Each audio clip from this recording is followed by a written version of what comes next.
Ұлттық кітап апталығы барысында сыйдың төресі кітап деп назарларыңызға қолтаңба сырлары көрмесінен қолтаңбалы сый кітаптарын ұсынамыз.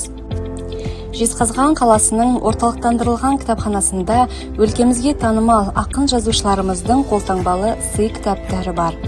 Қолтаңбалы кітаптар рухани құндылықтың негізі.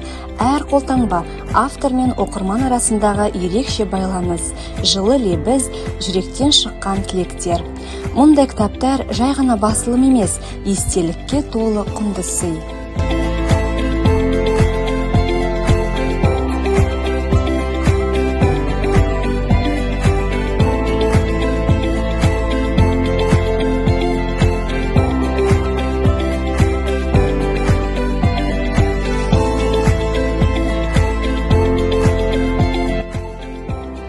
Қолтаңбалы кітап жүректен жүрекке жол тартқан құнды сыйлық.